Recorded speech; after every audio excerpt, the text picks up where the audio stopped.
Right breaking చూస్తున్న ముఖ్యమంత్రి రేవంత్ రెడ్డితో కొత్త పీసీసీ అధ్యక్షుడు మహేష్ కుమార్ గౌడ్ భేటీ అయ్యారు. తెలంగాణ కాంగ్రెస్ అధ్యక్షుడిగా నియామకమయ్యాక తొలిసారి మర్యాదపూర్వకంగా కలిశారు.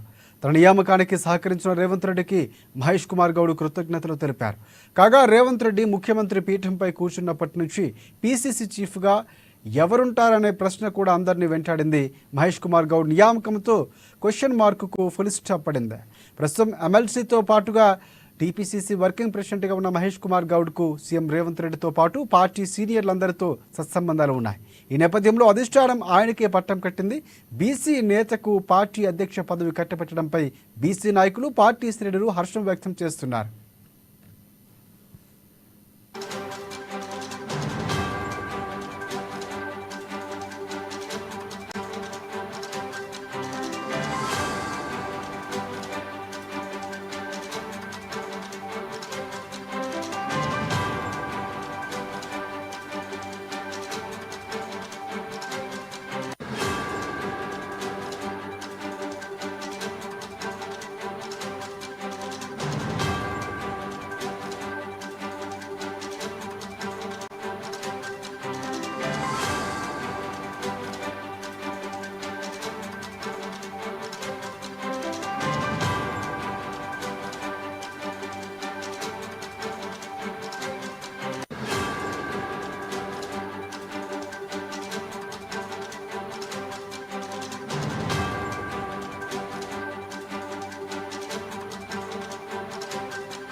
రైట్ ముఖ్యమంత్రి రేవంత్ రెడ్డితో కొత్త పీసీసీ అధ్యక్షుడు మహేష్ కుమార్ గౌడ్ భేటీ అయ్యారు. తెలంగాణ కాంగ్రెస్ అధ్యక్షుడిగా నియామకమయ్యాక తొలిసారి మర్యాదపూర్వకంగా కలిశారు.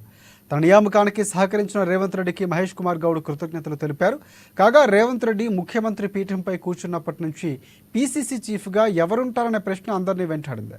ఇక మహేష్ కుమార్ గౌడ్ నియామకంతో క్వశ్చన్ మార్కుకు ఒక ఫుల్ స్టాప్ పడింది. ప్రస్తుతం ఎమ్మెల్సీతో పాటు టీపీసీసీ వర్కింగ్ ప్రెసిడెంట్గా ఉన్న మహేష్ కుమార్ గౌడ్కు సీఎం రేవంత్ రెడ్డితో పాటు పార్టీ సీనియర్ నేతలందరినీ సత్సంబంధాలు ఉన్నాయి. ఈ నేపథ్యంలో అధిష్టానం ఆయనకే పట్టం కట్టింది. బీసీ నేతకు పార్టీ అధ్యక్ష పదవి కట్టబెట్టడంపై బీసీ నాయకులు, పార్టీ శ్రేణులు హర్షం వ్యక్తం చేస్తున్నారు. ఇక ఇదే అంశానికి సంబంధించి మరిన్ని అప్డేట్స్ అందించేందుకు మా ఇన్పుట్ ఎడిటర్ శ్రీనివాస్ మనకి ఫోన్ లైన్లో సిద్ధంగా ఉన్నారు. సో శ్రీనివాస్ చెప్పండి. రాజశేఖర్, ఏదైతే పిసిసి అధ్యక్షుడిగా నియామకమైన తర్వాత మహేష్ కుమార్ గౌడ్ తొలిసారిగా ముఖ్యమంత్రి రేవంత్ రెడ్డిని తన నివాసంలో తన కుటుంబ సభ్యులతో కలిసి మర్యాదపూర్వకంగా కలుసుకోవడం జరిగింది. రేవంత్ రెడ్డి మహేష్ కుమార్ గౌడ్ కి శుభాకాంక్షలు చెబుతూనే ఇరువురు కూడా ఈ రోజు వినాయక చవితి సందర్భంగా ఇద్దరు కూడా కుటుంబ సభ్యులతో శుభాకాంక్షలు తెలుపుకున్నారు. అదే మహేష్ కుమార్ గౌడ్ నియామకానికి సంబంధించి ముందు నుంచి కూడా మనం ఊహించుకుంటున్నదే, ఏదైతే బీసీ వర్గాల్లో మహేష్ కుమార్ గౌడ్ కి ఛాన్సెస్ ఎక్కువగా ఉన్నాయి. నెల రోజుల ముందే కూడా మన ఛానల్లో చెప్పడం జరిగింది, మహేష్ కుమార్ గౌడ్ పిసిసి అధ్యక్షుడిగా నియామకం కాబోతారని చెప్పి. అది మనం చెప్పిందే జరిగింది. కేసీ వేణుగోపాల్ కి ఏఐసిసి నిన్న అధికారికంగా ప్రకటించడంతోనే మహేష్ కుమార్ గౌడ్ పిసిసి అధ్యక్షుడిగా బాధ్యతలు చేపట్టారు. ఇప్పటి వరకు రేవంత్ రెడ్డి పిసిసి అధ్యక్ష బాధ్యతలు ఉన్న నేపథ్యంలోనే ఇప్పుడు రేవంత్ రెడ్డిని కలవడం జరిగింది. ఇక త్వరలోనే పిసిసి అధ్యక్ష బాధ్యతలు కూడా 1-2 రోజుల్లో బాధ్యతలు చేపట్టే చెబుతున్నట్లు కూడా ఆయన పరిశీలిస్తున్నారు. ఇప్పటికే ఎమ్మెల్సీగా ఉన్న మహేష్ కుమార్ గౌడ్ కి ఇప్పుడు అధ్యక్షుడిగా రావడం రెండు విధాల, అటు ఎమ్మెల్సీకి సంబంధించి అదే నాయకులతో పాటుగా, అంటే కాంగ్రెస్ పార్టీకి సంబంధించిన నాయకులతో పాటుగా ముఖ్య నాయకులు, మంత్రులతో సత్సంబంధాలు ఉన్నాయి. అదేవిధంగా ఇప్పుడు పిసిసి అధ్యక్షుడిగా ఉంది కాబట్టి ఆయన మీద మరింత బాధ్యత పెరుగుతుంది కాబట్టి బాధ్యత మంచి సక్రమంగా నిర్వర్తిస్తారని చెప్పేసి కూడా పార్టీ వర్గాలు భావిస్తున్నాయి, వ్యక్తం చేస్తున్నాయి. ఇప్పటికీ కూడా పార్టీలో కొంత ప్రక్షాళన చేయాల్సి ఉంది. గతంలో జరిగిన పార్లమెంట్ ఎన్నికలను దృష్టిలో పెట్టుకుని ఎక్కడెక్కడ లోప్ పోల్స్ ఉన్నాయవన్నీ ఇప్పటికీ ఏఐసిసి గుర్తించింది. సో వాటన్నింటినీ కూడా సరిదిద్దుకోవాల్సిన అవసరం ఉంది. ఇక ముందు చూస్తే కనుక పంచాయతీ ఎన్నికలు ఉన్నాయి, అదేవిధంగా మనకి స్థానిక సంస్థల ఎన్నికలు, లోకల్ బాడీ ఎన్నికలు, మున్సిపాలిటీ ఎన్నికలు ఉన్నాయి, అదేవిధంగా కార్పొరేషన్ ఎన్నికలు కూడా రాబోతున్నాయి. అది బహుశా ఈ ఇయర్ ఉండొచ్చు లేదా నెక్స్ట్ ఉండొచ్చు, కానీ ఆ లోపు పార్టీని సమాయత్తం చేయాలి. మొత్తంగా కూడా పార్టీకి సంబంధించిన క్యాడర్ అంతా వర్కింగ్ లోకి ఉండి మొత్తం ఏకపక్షంగా తెలంగాణలో కైవసం చేసుకోవాలనే ఒకే ఒక ఎజెండాతోని ఇప్పుడు కాంగ్రెస్ పార్టీ ముందుకెళ్తుంది. ఆ ఎజెండాని ఇప్పుడు మహేష్ కుమార్ గౌడ్ తీసుకోవాల్సి ఉంటుంది.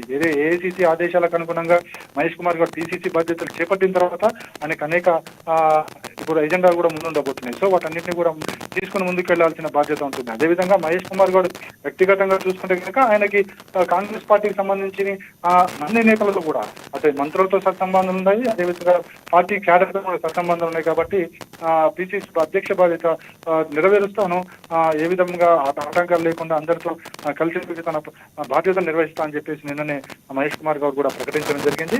సో మొత్తానికైతే మహేష్ కుమార్ గౌడ్ పిసిసి అధ్యక్ష బాధ్యతలు చేపట్టాలని చెప్పేసి ముందు నుంచి అందరూ ఊహించారు. అదే జరిగింది. బీసీ వర్గానికి సంబంధించి నేతలందరూ కూడా మహేష్ కుమార్ గౌడ్ పేరు ప్రకటించడంతో ఆనందం వ్యక్తం చేస్తున్నారు. ఒక మహేష్ కుమార్ గౌడ్ ఒక బీసీ వర్గానికే కాదు అన్ని వర్గాలకు కూడా సంబంధించిన నాయకుడిగా పిసిసి నేతలు భావిస్తున్నారు. రైట్, ఒకటి అంటే ఎట్టకేలకు పీసీసీ పదవి చాలా రోజులు మనం గతంలో కూడా డిస్కస్ చేసుకున్నాం. ఢిల్లీ వెళ్ళి వచ్చిన దగ్గర తర్వాత కూడా ప్రకటించబోతున్నారు నామినేటెడ్ పదవులు, క్యాబినెట్ విస్తరణ ఉండబోతుంది. సో మొత్తానికి ఎట్టకేలకు టీపీసీసీ పదవి వినాయక చవితితో విఘ్నాలు తొలగిపోయి ప్రకటించినటువంటి పరిస్థితి. సో ఇదే నేపథ్యంలో క్యాబినెట్ విస్తరణ కూడా భవిష్యత్తులో ఉండబోతుంది అనుకోవచ్చు. అంటే ఈ కొద్ది రోజులు, ఎందుకంటే ఇందాక మనం మాట్లాడుకున్నట్టే పంచాయతీ ఎన్నికలు ఉండబోతున్నాయి, కార్పొరేషన్ ఎలక్షన్స్ ఉండబోతున్నాయి. సో ఈ ఎలక్షన్స్ ముందే ఒకవేళ ఈ ప్రకటన ఉండే అవకాశం ఉందా? ఎక్స్పెక్ట్ చేయొచ్చు అంటారా?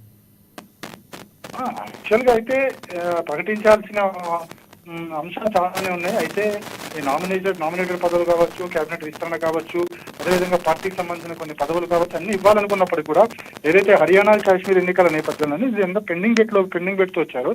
అయితే పిసిసి అధ్యక్షుడిగా టీపీసీసీ అధ్యక్షుడిగా మహేష్ కుమార్ గౌడ్ పేరు నెల రోజుల క్రితమే ఖరారైనప్పటికీ కూడా దాన్ని కొన్ని రోజులు పరిశ్రమలో పెట్టి ఇప్పుడు ఇవ్వడం జరిగింది. అయితే గతంలో చూసాము, అంటే ముఖ్యమంత్రి రేవంత్ రెడ్డి పలుసార్లు పిసిసి అధ్యక్షుడి కోసం కావచ్చు, లేకపోతే కేబినెట్ విస్తరణ కోసం కావచ్చు, నామినేటెడ్ పదవుల పథకం కావచ్చు, వీటన్నిటిలో కూడా ఏఐసిసితో చాలాసార్లు భేటీ కావడం జరిగింది. అయితే చాలాసార్లు భేటీ అయినప్పటికీ కూడా ఎవరికి ఏ పదవులు ఇవ్వాలి, ఎక్కడ ఎవరిని సంతృప్తి పరచాలనే ఒకే ఒక ఎజెండాతో ఏఐసిసి ఉంది. సో ప్రస్తుత పరిస్థితుల్లో ఎన్నికలు ఉన్న నేపథ్యంలో వీటన్నిటిని కూడా పెండింగ్ లో పెడుతూ వచ్చారు. అయితే ఇప్పుడు టీపీసీసీ అధ్యక్ష పదవి ప్రకటించిన తర్వాత నెక్స్ట్ ఉంటుందా అనేది కూడా ఉంటుందా ఉండదా అనేది ఒక మీమాంస అయితే కాంగ్రెస్ పార్టీలో ఉంది.